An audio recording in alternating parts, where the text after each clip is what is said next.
L'impression d'un temps presque arrêté. Voilà pour l'actualité en France. On passe maintenant à l'actualité à l'étranger. 8 otages retenus dans la bande de Gaza ont donc été libérés ce jeudi. 3 Israéliens et 5 Thaïlandais libérés après 482 jours en captivité. En échange, Israël doit libérer 110 prisonniers palestiniens. On en parle avec mes invités en plateau cet après-midi. Bonjour Jean-David Ishaï, merci d'être avec nous cet après-midi. Vous êtes le président de l'association Tous 7 octobre. Merci d'être avec nous en plateau. Christophe Gascard, notre journaliste politique étrangère à France Info. Merci d'être avec moi. Lucette Villepin, bonjour. Journaliste à France Info, vous avez été correspondant pendant plusieurs années au Proche-Orient. Vous nous apporterez votre éclairage. Mais je vous propose tout de suite qu'on aille évidemment sur place, puisque je vous le disais, 3 Israéliens ont donc été libérés ce matin. On va aller tout de suite en direct de Tel Aviv. On va retrouver Sophia Dolé. Bonjour Sophia. Vous vous trouvez place des otages à Tel Aviv. On imagine évidemment que l'émotion des familles est immense ce jeudi.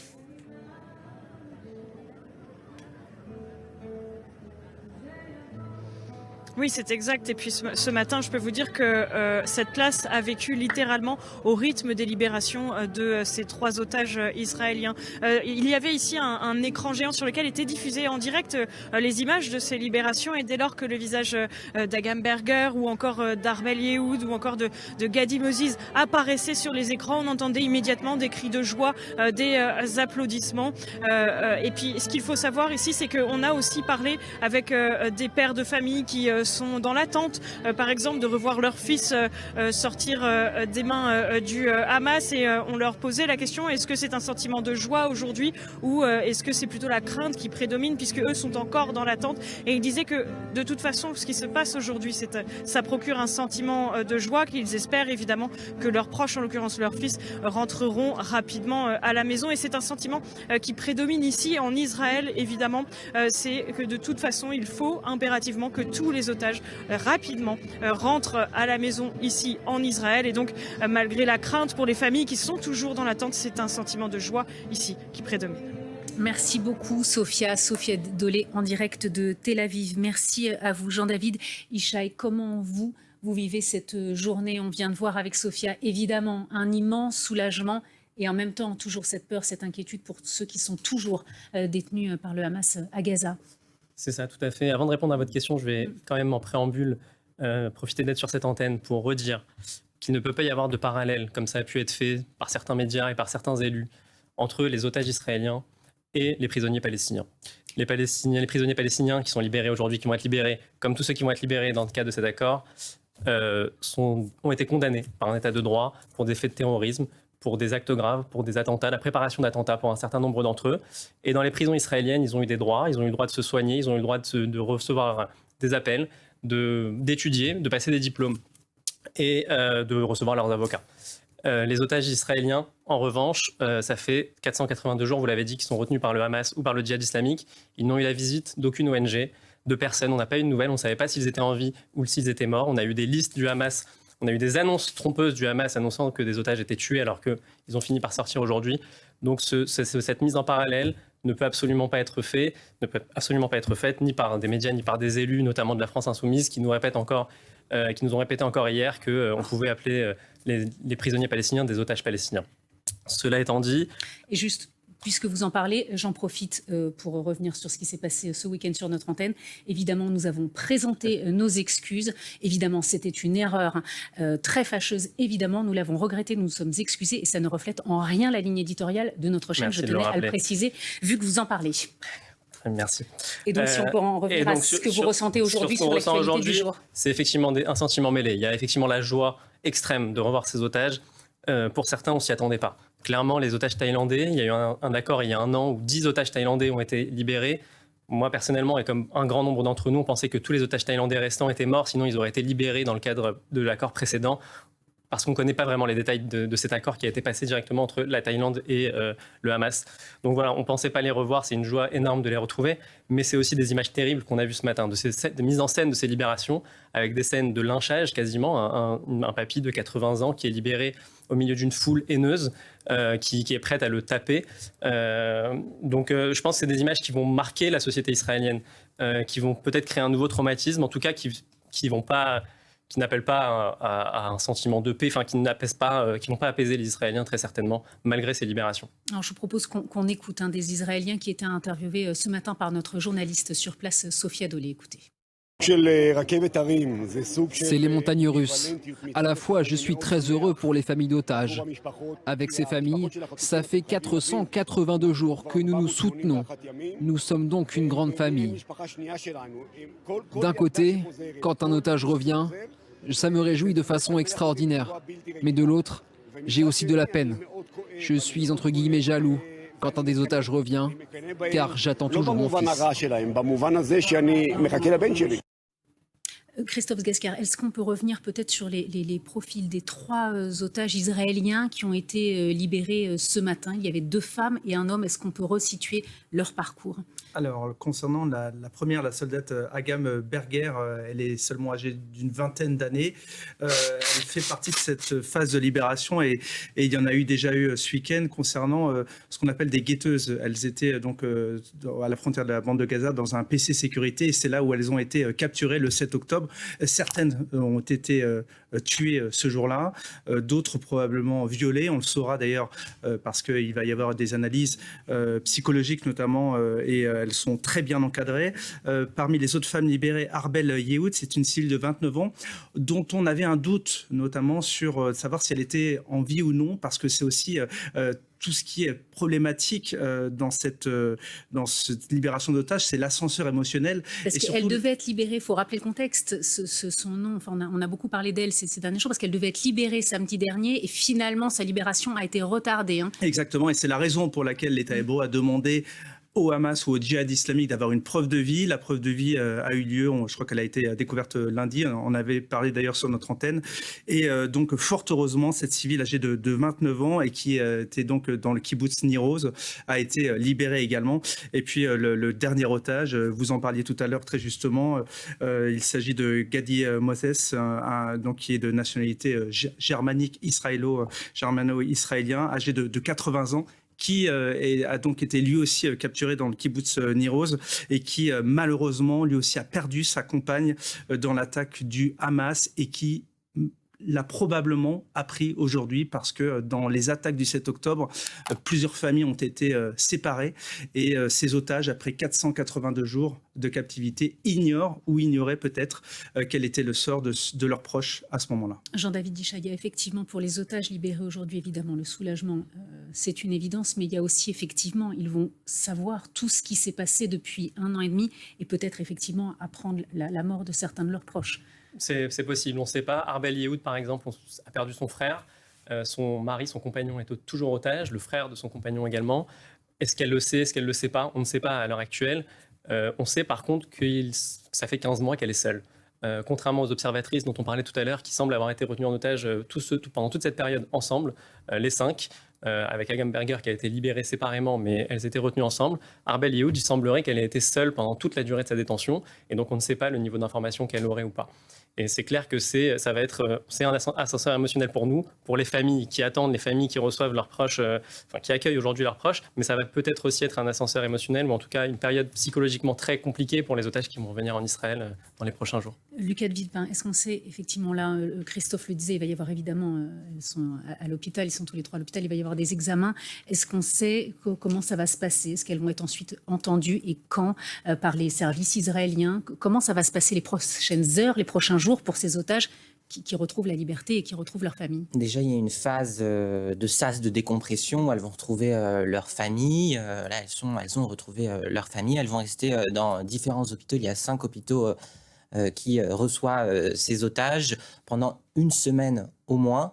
Elles vont subir une batterie de tests à la fois physiques pour savoir si elles n'ont pas subi de sévices sexuels, par exemple, des tests de grossesse, des tests gynécologiques. Elles vont subir également des tests psychologiques. Et puis, c'est par la suite, quand elles sortiront, qu'elles seront entendues par les services de sécurité. Mais ce qu'il faut bien savoir, c'est qu'on limite un maximum la communication autour de ces otages, parce qu'il y a toujours des otages à Gaza, que si elles parlent trop, ça peut les mettre en danger. Et on veut éviter de raviver également trop les traumas. C'est une précaution qui est prise par les autorités israéliennes, qui l'avaient été un peu moins lors de la première libération en novembre 2023. Surtout que les conditions de libération sont extrêmement compliquées parce que Benjamin Netanyahou en parlait aujourd'hui. C'est la raison aussi pour laquelle la libération de ces prisonniers palestiniens a été un petit peu retardée. Selon nos informations, d'ailleurs, elle vient de commencer cette libération. Et ce qui est compliqué aussi, c'est qu'ils, pour la plupart, n'ont pas vu sûrement le ciel depuis très longtemps, qu'ils sortent donc, et on l'a vu avec une foule qui est quand même extrêmement compacte, avec une mise en scène faite par le Hamas ou le djihad islamique où ils sont lourdement armés.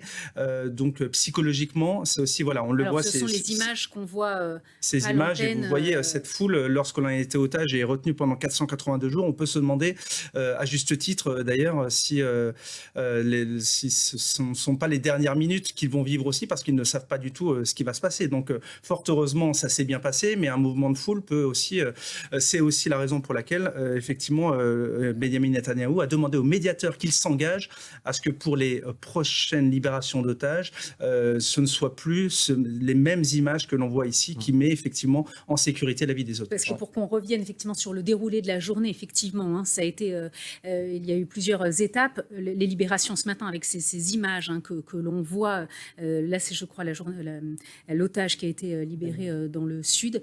Lucas de Villepin, en fait effectivement, Benjamin Netanyahou, on le sait, en échange il y a 110 prisonniers palestiniens qui doivent être libérés. Et effectivement, Benjamin Netanyahou, pour revenir sur le déroulé, a demandé à suspendre cette libération à un moment donné, puisque, selon ses mots, je crois, il avait parlé de scènes choquantes en voyant ça, et qu'effectivement, on se posait la question de la sécurité des otages dans ces périodes sensibles de libération. Il voulait des garanties. C'est ça qui s'est passé. Voilà. Il a obtenu des gages. Bah écoutez, apparemment, et en tout cas, ce qu'il a aussi dit, c'est que la prochaine fois, si ça se passe à nouveau comme ça, eh bien, moins de prisonniers palestiniens seront libérés. Les prisonniers palestiniens qui étaient déjà dans des bus, qui étaient sortis de la prison, qui devaient partir et qui sont restés bloqués dans ces bus. Alors, apparemment, là, ils devraient être libérés, mais de qui on parle? Il s'agit quand même de 110 prisonniers palestiniens.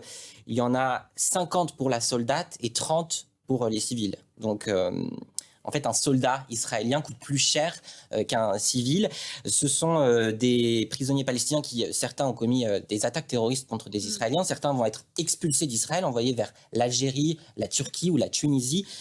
Parmi eux, il y a quand même Zakaria Zubeidi, qui est un terroriste très connu, qui lui, par contre, va rester en Cisjordanie. Il est originaire de Jenin. C'est une figure de la seconde intifada, qui est l'un des leaders des brigades des martyrs d'Al-Aqsa, une milice armée du Fatah, qui a commis donc des attaques sanglantes dans les années 2000 contre des Israéliens. Le prix donc payé par Israël est très cher.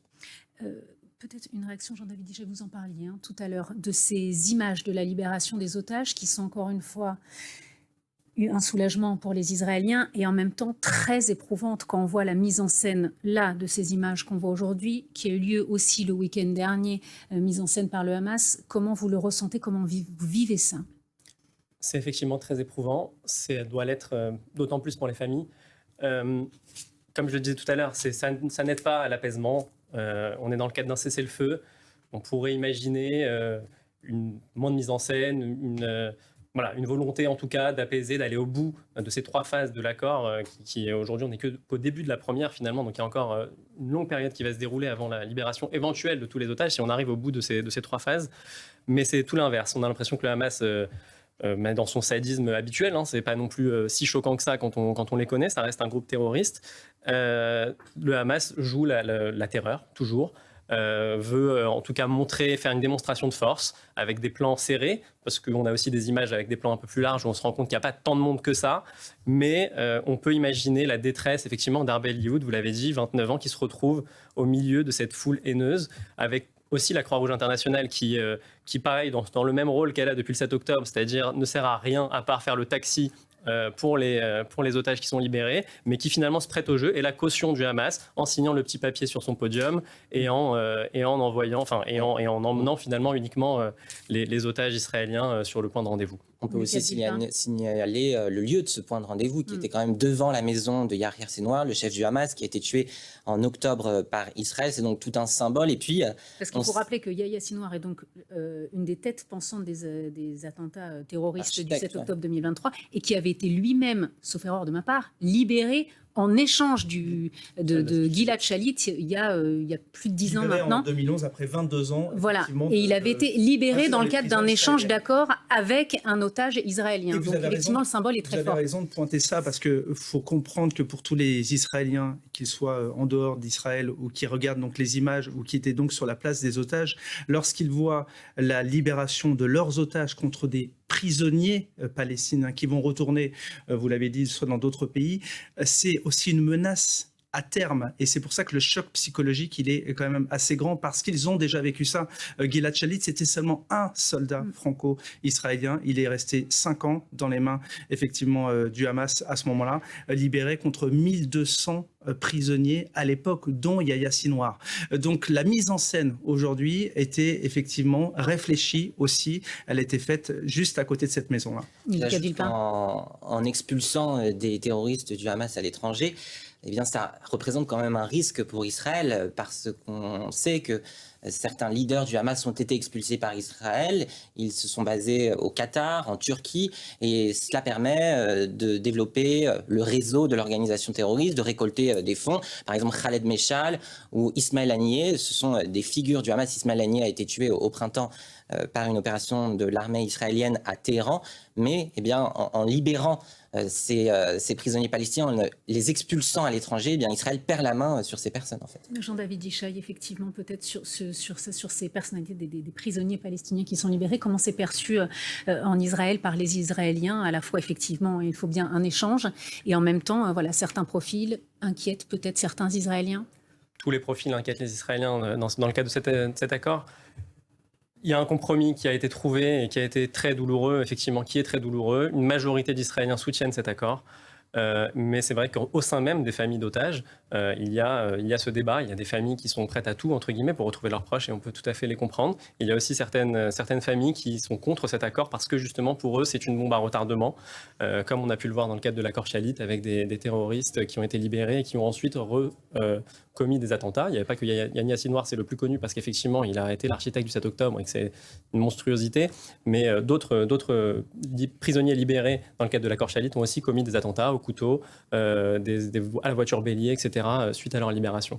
Donc la société est divisée sur ce point. Maintenant que l'accord est enclenché, par contre, je pense qu'il y a un consensus sur le fait qu'il faut que ça aille au bout. On a démarré, certains diraient même, on a déposé les armes pour parler des soldats israéliens. Maintenant, il faut aller au bout de cet accord, que tous les otages soient libérés et qu'on finisse avec le 7 octobre, qu'on puisse tourner la page, que les familles puissent faire leur deuil pour ceux qui ont des dépouilles retenues par le Hamas et que les vivants puissent être réhabilités. Alors, puisque vous parlez de cet accord, de ces 3 phases, on va essayer de bien comprendre le contexte de ces libérations. Aujourd'hui, on va faire le point avec Florence Thiel sur les différentes phases qui sont donc prévues dans cet accord de trêve entre Israël et le Hamas. Oui, selon l'accord, la première phase va durer 6 semaines et elle comporte plusieurs conditions avec, regardez, d'abord un cessez-le-feu complet. Ensuite, la libération de 33 otages, un chiffre qui a été revu à la baisse puisque dimanche, le Hamas a annoncé que 8 de ces 33 otages étaient décédés. Alors cette première phase, souvenez-vous, elle a débuté il y a un peu moins de 10 jours, le dimanche 19 janvier. 3 premiers otages libérés, suivis une semaine plus tard par 4 otages soldates israéliennes. Et puis cette semaine, ce sont 11 otages qui devraient retrouver leur famille. Sur ces 11, 8 ont été libérés aujourd'hui. 3 autres devraient suivre samedi. Alors l'accord prévoit qu'en échange de ces otages, des prisonniers palestiniens soient libérés. Et c'est ce qui se passe. Le 19 janvier, 90 prisonniers palestiniens libérés. 200 la semaine suivante.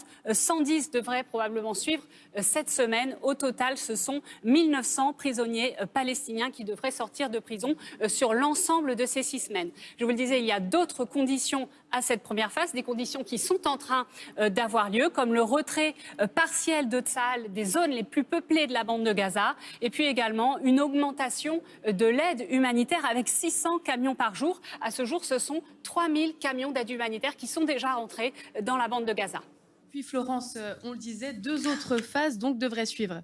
Oui, à l'issue de cette première phase, donc, que je vous le rappelle, qui va durer 42 jours, une deuxième phase pourrait débuter. Les modalités sont en train d'être discutées. Elle pourrait durer 6 semaines également, cette deuxième phase, et elle pourrait voir la libération des derniers otages et puis surtout la fin définitive de la guerre. Et enfin, si le calendrier se passe bien, la trêve rentrerait dans sa 3e et dernière phase, une phase qui verrait le début de la reconstruction de Gaza et puis la restitution des corps des otages tués lors de leur captivité. Peut-être une question, David Ishaï, sur Soumaïdra. Est-ce que ce calendrier, vous le disiez à l'instant, les Israéliens pensent majoritairement que maintenant il faut aller au bout de cet accord et de cette trêve. Est-ce que c'est tenable? Vous pensez, vu ce qu'on vient de voir, des différents paramètres qu'il y a, et encore aujourd'hui, des différents imprévus qu'il y a pu avoir et les doutes qu'il y a pu avoir dans la journée? C'est un accord avec un groupe terroriste. Donc par défaut, par principe, on est précautionneux, on espère chaque jour que ça va tenir. Et effectivement, depuis 2 semaines qu'il y a des libérations, on a eu plusieurs fois des risques que ça capote. On a parlé d'Arbel Yehoud tout à l'heure, qui était une civile et qui aurait dû être libérée avant les soldats. Et donc voilà, finalement, après des menaces, ça a été modifié. Aujourd'hui, on menace de ne pas libérer les prisonniers parce que mise en scène, etc. Donc voilà, on va vivre au jour le jour cet accord.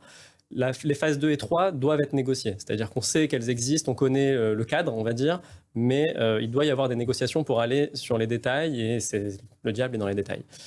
Donc on y croit, on espère. Maintenant, il y a tout un jeu aussi de politique intérieure en Israël, avec la coalition de Benyamin Netanyahou, où tous les ministres ne sont pas favorables à aller sur cette deuxième phase. Donc on ne sait pas, on ne peut qu'espérer, continuer, nous en tout cas avec l'association Tout 7 octobre, à nous battre pour appeler à la libération de tous les otages, continuer à faire entendre notre voix et essayer de faire connaître le sort de ces otages. Lucas de Villepin, effectivement, pour revenir sur ces différentes phases, là on voit qu'on est encore dans la phase 1, qu'on voit au jour le jour, il y a des accros, des difficultés, et finalement, quand même, malgré tout, ça avance. Voilà, on peut imaginer que là, quand même, les 2 parties ont intérêt à ce que ça aille au bout, quand même, d'une manière ou d'une autre? Oui, on a l'impression que c'est en tout cas leur volonté. Et de toute façon, les Américains sont quand même là pour s'assurer que tout se passe bien. D'ailleurs, l'envoyé spécial de Donald Trump au Moyen-Orient, Steve Witkoff, était hier à Gaza. Aujourd'hui, il a visité la place des otages. Et en début d'après-midi, je crois qu'il était en entretien avec Benyamin Netanyahou, le ministre de la Défense Israël Katz. Donald Trump ne veut pas d'une guerre longue. Il aimerait que les phases 2 et les phases 3 se déroulent dans les meilleures conditions possibles. D'ailleurs, Benyamin Netanyahou est attendu à la Maison-Blanche la semaine prochaine pour évoquer ces phases 2 et 3. J'ajoute que cet envoyé Steve Witkoff est en ce moment en Israël pour également faire pression et obtenir la libération de l'un de ses ressortissants, Keith Seagal, qui pourrait être libéré samedi prochain. Qui pourrait être dans la liste des otages éventuellement. C'est en tout cas ce que souhaitent les Américains. Les Américains. Christophe, on le disait aussi, il faut en reparler. Il y a donc ces 3 Israéliens qui ont été libérés, 3 otages israéliens. Il y a aussi 5 Thaïlandais qui ont été libérés aujourd'hui. Est-ce qu'on en sait un peu plus sur leur profil? Oui, bien évidemment, il ne faut pas les oublier, même si ces derniers temps, j'allais dire, leur sort était moins médiatisé, mais néanmoins, on savait qu'il y avait encore donc ces ressortissants thaïlandais qui étaient donc dans les mains du Hamas. Ils ont été aussi, eux, capturés le 7 octobre. On rappelle qu'il y a 30 000 Thaïlandais qui vivent actuellement donc, en Israël, principalement justement dans les kibbutz. Ce sont eux qui aident notamment pour l'agriculture. Et il y en a 5 qui ont donc été fort heureusement libérés aujourd'hui. Il y en reste néanmoins 1 encore, si je ne me trompe pas. Un considéré comme vivant. Voilà. Et les autres, semble-t-il, feraient partie des otages qui sont morts. Toute la difficulté, vous le disiez très justement tout à l'heure, c'est qu'en fait, les preuves de vie, on les a au compte-gouttes, là aussi. Donc, c'est un ascenseur émotionnel à la fois aussi pour les familles, parce qu'elles savent qu'ils ont des otages qui sont sur place. Je pense notamment à nos 2 franco-israéliens, dont on espère bien évidemment la libération comme tous les autres otages. Et d'ailleurs, le chef de l'État, Emmanuel Macron, l'a rappelé encore, dont notamment Ofer Calderon. Mais là aussi, on ne sait pas s'ils sont encore en vie. C'est aussi la raison pour laquelle ces négociations qui mettent du temps dans cette première phase prennent du temps. Jean-David Ishaï, effectivement, la première phase, c'est effectivement libérer les otages vivants, mais il y en a certains où effectivement on n'a aucune preuve de vie, on ne sait pas en fait qui sont les otages encore vivants et ceux qui sont morts. Tout à fait. En fait, il y a 2 deals en parallèle. Il y a une liste de 33 otages qui est donc dans la première phase. Parmi ces 33, il y en a 8 qui seraient décédés, mais on ne sait pas lesquels.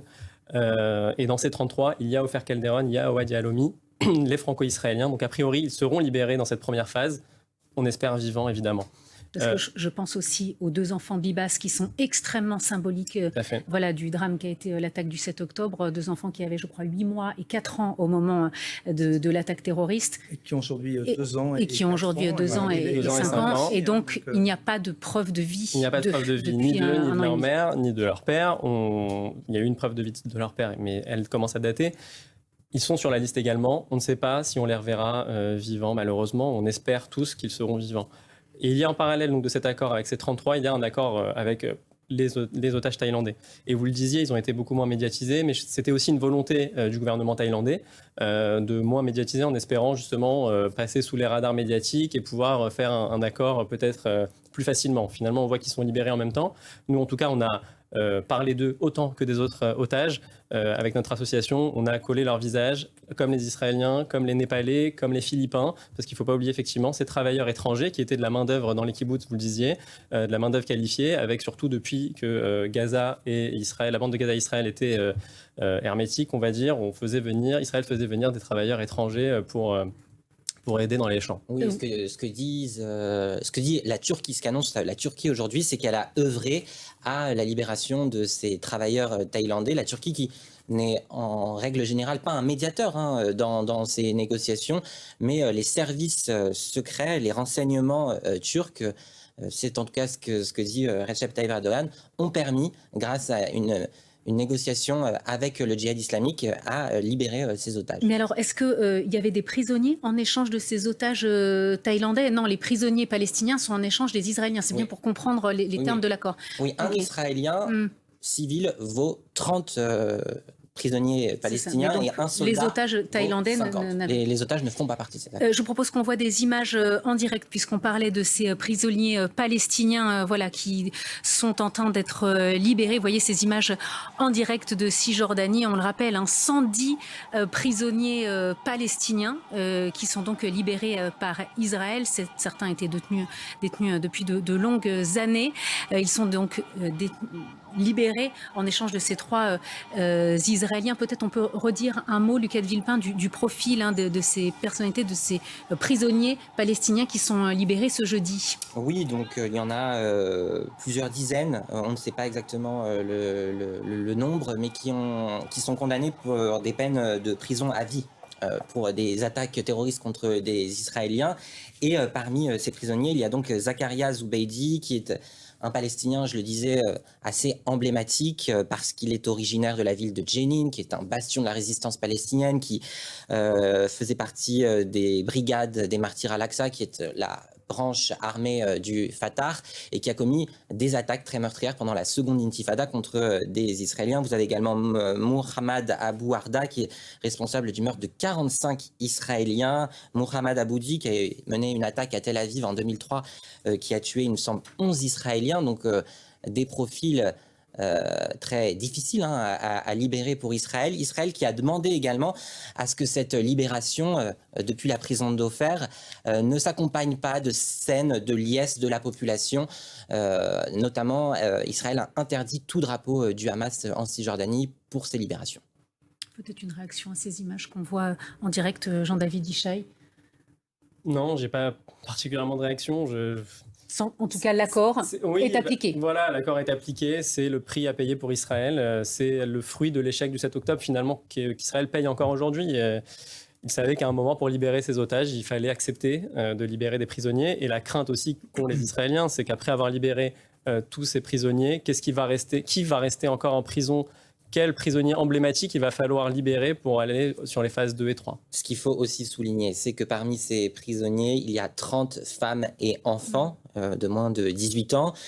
Et il y a des prisonniers qui ont été arrêtés de manière totalement arbitraire par Israël. Il y a un système en Israël qui s'appelle la détention administrative, c'est-à-dire qu'on peut vous arrêter sans que vous ne sachiez pourquoi, sans véritable procès. Donc il y a également des arrestations arbitraires en Israël. Vous pouvez être arrêté pour avoir simplement jeté une pierre contre un soldat en Cisjordanie occupée.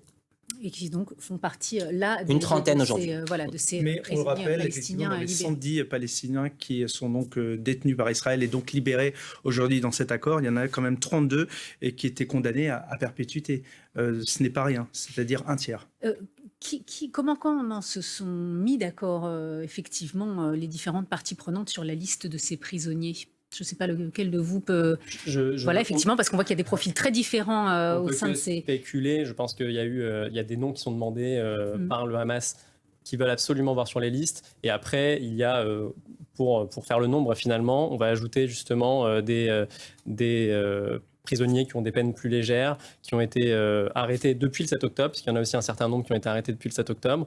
Après, voilà, des jets de pierre aussi en Cisjordanie peuvent tuer. Il y a des enfants, notamment de 2 ans, qui ont déjà été tués sur les routes en Israël par des jets de pierre. Donc il ne faut pas minimiser aussi les détentions administratives. Effectivement, c'est un système qui date du mandat britannique, qui a toujours lieu en Israël, et on peut débattre effectivement de sa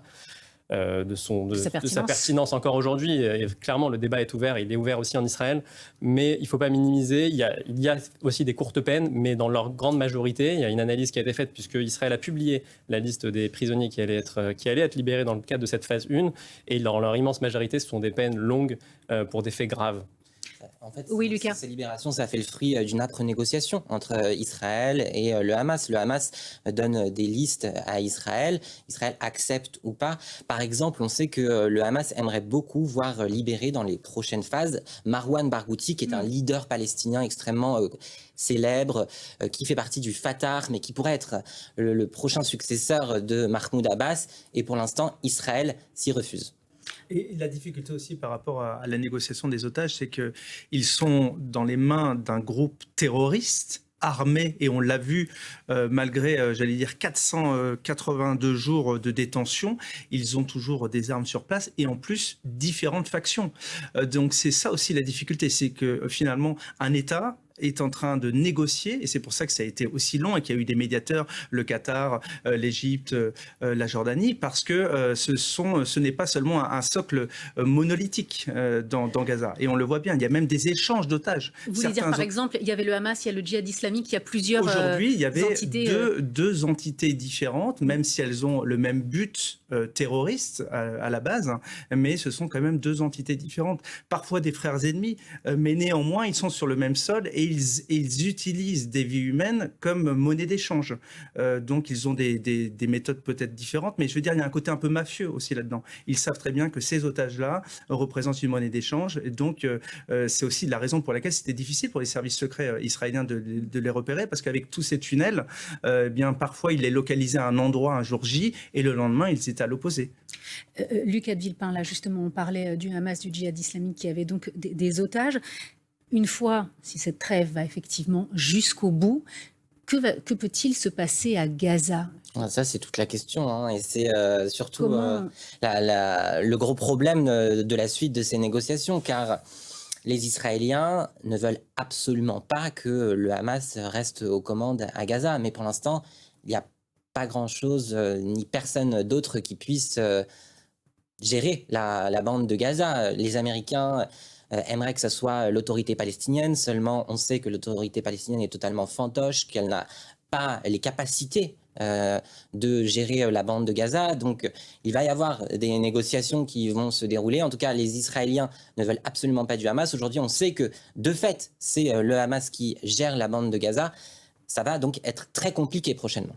Peut-être du côté israélien, effectivement, comment on voit la suite ? Oui, enfin, les Israéliens ne veulent pas que le Hamas, effectivement, continue d'administrer la bande de Gaza, mais personne ne devrait vouloir que le Hamas administre la bande de Gaza, comme personne ne veut que les talibans gèrent l'Afghanistan, ou comme personne ne voudrait jamais qu'un groupe terroriste administre un territoire. Les Palestiniens sont les premières victimes aussi du Hamas. Donc voilà, il faut qu'il y ait une force internationale. Je pense que ce qui a été proposé, les négociations pour les phases 2 et 3 vont aussi porter là-dessus. Ce serait des forces armées arabes, les Émirats arabes unis, peut-être envisager... qui seraient garants de la sécurité des uns et des autres. Exactement, qui administreraient le territoire temporairement en attendant une administration locale. Mais tout ça est très... Le problème, c'est que les Israéliens sont durs dans la négociation, puisqu'ils ne veulent ni du Hamas, ni de l'autorité palestinienne, qui est quand même un interlocuteur crédible, ou en tout cas traditionnel, avec la communauté internationale. Donc il va falloir trouver une solution. C'est un interlocuteur qui a aussi, Mahmoud Abbas a quand même appelé un prisonnier palestinien qui a été libéré la semaine dernière, qui a purgé 27 ans de prison, qui était condamné à perpétuité, pour le féliciter de sa libération. Donc c'est très compliqué en fait, parce que voilà, le Moyen-Orient, c'est compliqué. Comme vous l'avez dit, l'OLP est fantoche. Biden parlait d'une OLP revivifiée, enfin d'une autorité palestinienne revivifiée. On ne sait pas exactement ce qu'il voulait dire par là. On verra ce que l'administration Trump veut faire. Alors justement, je propose qu'on revoie le contexte de politique intérieure, de politique internationale. On va retrouver notre correspondant à Jérusalem, Maël Benoliel. Ce cessez-le-feu temporaire de 42 jours tient bon. Pour le moment, chaque partie respecte ses engagements et les libérations des otages israéliens se succèdent depuis maintenant 3 semaines. De là à dire que c'est une victoire pour le Premier ministre israélien, je ne m'y risquerai pas. Une chose est sûre en tout cas, Benyamin Netanyahou a finalement écouté cette majorité d'Israéliens qui souhaitaient absolument voir se mettre en place un cessez-le-feu avec le Hamas à Gaza. Il faut dire aussi que c'était la volonté du nouveau président américain Donald Trump. Mais la guerre est loin d'être terminée. Si cette trêve tient bon pour le moment, beaucoup de questions restent encore à régler. Les négociations pour la phase 2 de ce cessez-le-feu n'ont toujours pas débuté. Une phase 2 qui prévoit la libération de tous les otages israéliens restants, les vivants et les morts, la libération de plusieurs centaines de prisonniers palestiniens et la fin de la guerre. Mais la coalition de Benyamin Netanyahou tiendra-t-elle? Rien n'est moins sûr. Plusieurs ministres ont d'ores et déjà menacé de démissionner si la guerre ne reprenait pas à l'issue de ces 42 jours de cessez-le-feu. Voilà, on vient d'entendre notre correspondant. On était en train de réagir justement en plateau sur effectivement déjà ces plusieurs phases. Est-ce que cet accord peut aller jusqu'au bout? Vous étiez en train de réagir là déjà rien que sur cette première phase. Oui, ce qu'on disait, c'est que dans cette première phase, donc on l'a dit tout à l'heure, il y a 33 otages israéliens qui doivent être libérés. Parmi ces 33, le Hamas a annoncé à Israël que 8 seraient morts. Israël a eu l'air de confirmer, en tout cas dire que ça correspondait aux informations qu'ils avaient. Donc ça veut dire que déjà sur ces 42 jours, potentiellement, le Hamas va libérer des cercueils, ou en tout cas, voilà, on ne sait pas dans quelles conditions vont être rendus ces otages décédés, mais en tout cas, il n'y aura pas cette mise en scène qu'on a pu voir aujourd'hui.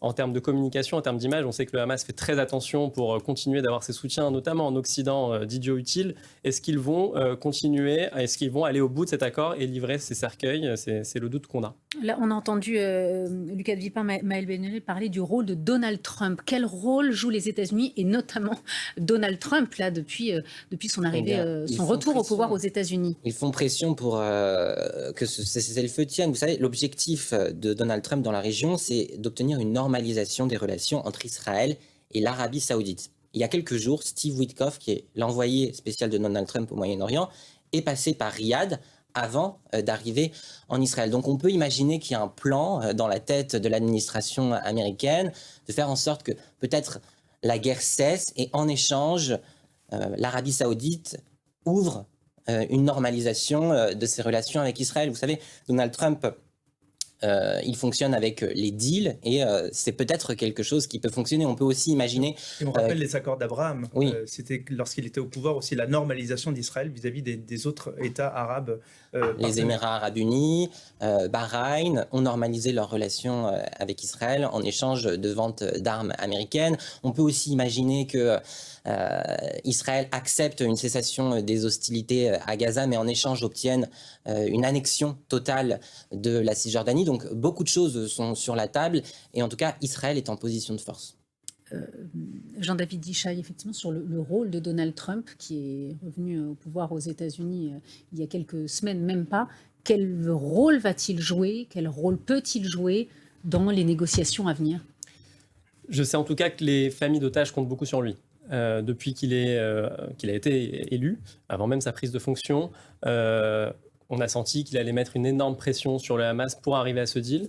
Finalement, le sentiment qu'on a, c'est qu'il a aussi mis une énorme pression sur Israël. C'est ce que je vais vous dire. Est-ce que c'est pas le seul, parce qu'on sait quand même la communauté internationale a essayé de convaincre Benyamin Netanyahou d'avancer dans des accords, de négocier. Ça a été très compliqué. Et finalement, c'est Donald Trump, visiblement, qui a réussi, qui y est parvenu. Et donc finalement, ces familles d'otages qui, pour une grande partie, viennent des kibboutz du sud d'Israël et sont plutôt de gauche ont Donald Trump qui est un peu leur héros, et à juste titre. Et encore aujourd'hui, il y avait une banderole place des otages, merci Donald Trump, parce qu'effectivement, on a le sentiment que c'est lui qui a fait céder à la fois le Hamas et aussi Benyamin Netanyahou. Mais alors, vous le disiez, il y a quand même une partie d'Israël qui est très à gauche. Comment c'est vécu de la part de la population la plus à gauche d'Israël de voir ce... Je pense qu'aujourd'hui, ils sont pragmatiques. Ce qu'ils voient, c'est que leurs proches vont revenir grâce à l'élection de Donald Trump. Et donc, voilà. Et aujourd'hui aussi, Benyamin Netanyahou, pour un certain nombre d'entre eux, fait figure un peu d'épouvantail. Donc, avoir Donald Trump qui lui a tordu le bras, finalement, peu importe qu'il soit de droite ou de gauche. Maintenant, quel rôle il va pouvoir avoir dans la suite, comme vous l'avez dit il y a quelques instants, on a l'impression qu'il veut, c'est the art of the deal, c'est Donald Trump. Donc il veut un deal, il veut pas la guerre, parce que la guerre c'est moins d'échanges économiques, c'est de l'instabilité. Donc on pense qu'il va effectivement tout faire pour que ça aille au bout.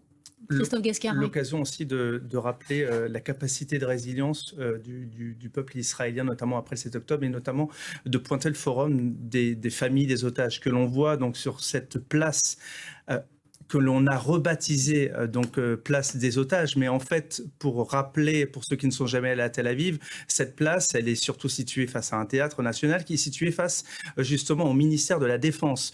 L'objectif de ces familles des otages qui ont maintenu finalement la pression en permanence, c'était de dire à Benyamin Netanyahou, certes vous faites la guerre, dont votre objectif c'est d'anéantir ce réseau terroriste, mais néanmoins il y a des otages. C'est la raison pour laquelle lorsque l'on a pu aussi bien Lucas, moi-même ou encore vous aller récemment en Israël, il y avait toujours dans toutes les rues ces photos des otages qui étaient placardés dans la rue pour dire n'oubliez pas, faites pression et continuez.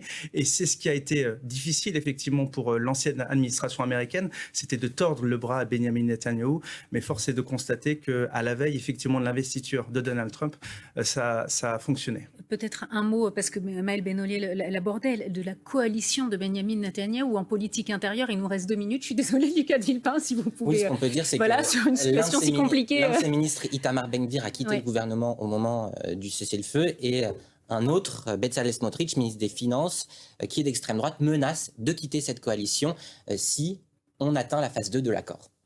Peut-être une réaction sur la politique intérieure israélienne, effectivement, qui joue forcément. C'est compliqué, vu de France, moi j'ai pas toutes les cartes en main, mais oui, c'est sûr que ça va jouer, que ça va avoir un impact sur cette deuxième phase. Pas négliger l'extrême droite israélienne. Bien sûr. C'est ça. Après, on a parlé effectivement de Trump qui a tordu le bras à Netanyahou. Il ne faut pas aussi oublier que le Hamas ne voulait pas non plus d'accord auparavant et qu'il a accepté cette fois-ci. Je pense qu'il a réussi finalement à tordre le bras des deux côtés. Et puis d'un mot, il faudra aussi déterminer les responsabilités du 7 octobre. On est dans une phase là de guerre, de cessez-le-feu, de libération d'otages, mais il y aura aussi tout le travail qui va arriver après, c'est-à-dire le travail de la justice, de savoir d'établir les responsabilités pour savoir finalement qui était au courant et si finalement l'État hébreu a failli dans sa capacité à protéger ses ressortissants.